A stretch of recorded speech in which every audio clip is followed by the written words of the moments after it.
What's going on, guys? Josh here from Momentum Productions, and today I have the ZHIYUN-TECH Weebill LAB gimbal. This is ZHIYUN-TECH's latest gimbal on the market, and I needed to come out with some sort of video demoing the footage out of this gimbal. Now, this is not my full comprehensive review on this gimbal since I haven't had enough time to play around with it, but today I want to show you the basics, and that is the performance, the stability of this gimbal. So let's go ahead and check out some of the test footage.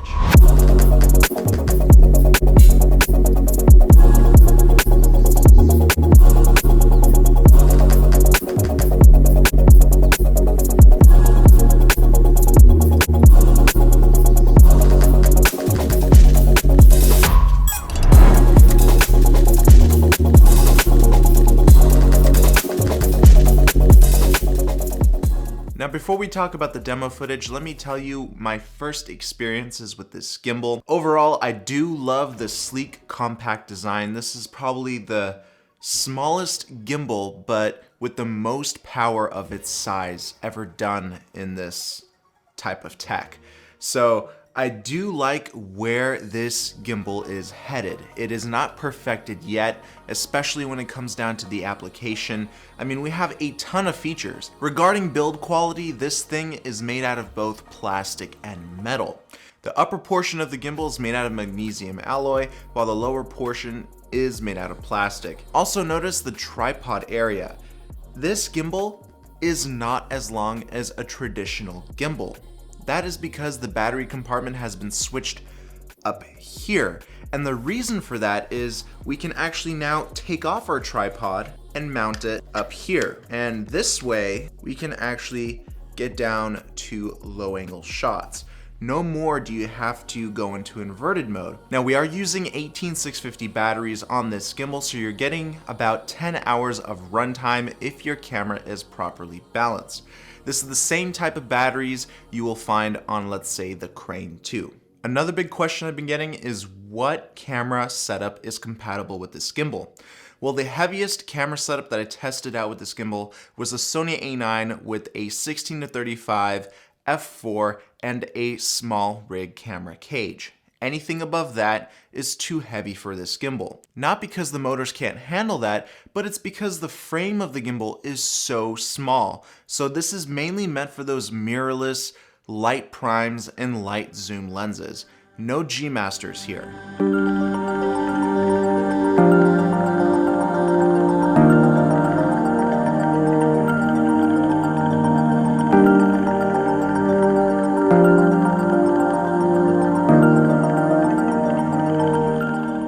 Now, if you notice, I also have a camera connection cable going from my Sony a7S directly into the gimbal. We will be able to control things like ISO, shutter speed, all that good stuff. And as I mentioned before, we're gonna have HD transmission.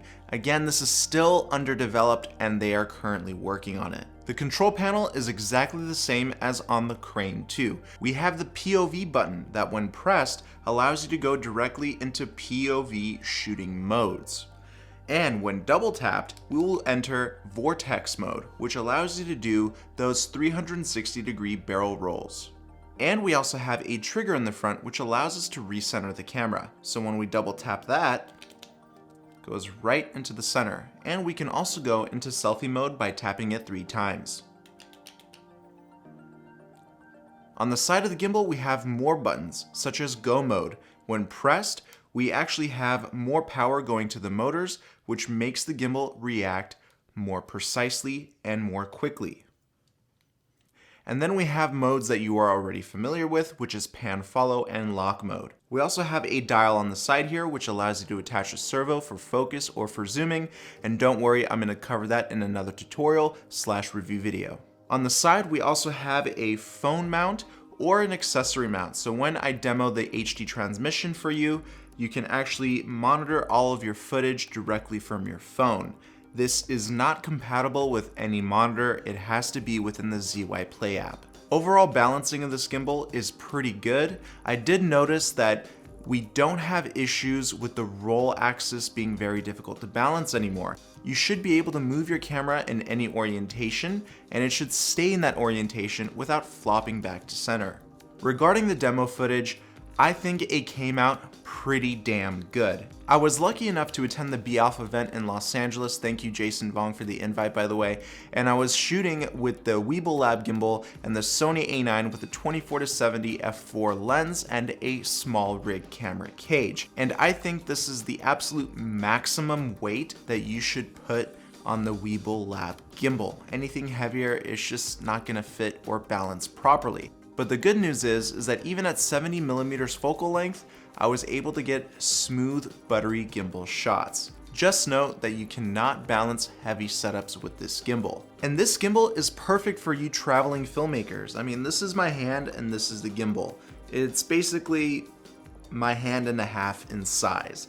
So it's a tiny gimbal and it can fit into basically any camera bag. Now the question is this gimbal for you? Well, it's up to your setup. Do you shoot with light primes and light zooms and mirrorless cameras? If the answer is yes, then yes, get the Weebill LAB.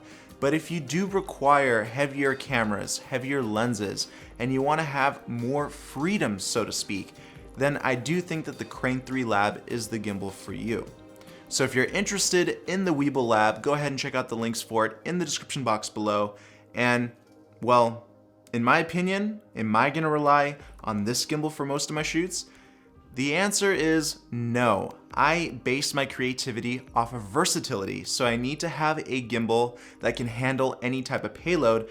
And with that being said, I'm gonna be testing out the Crane 3 LAB. And this has a 10-pound payload capacity and a much larger frame. So make sure you like this video and subscribe with notifications on, and you'll be notified when that video comes out. I can't wait to see what you create, and I'll see you in the next video. Peace!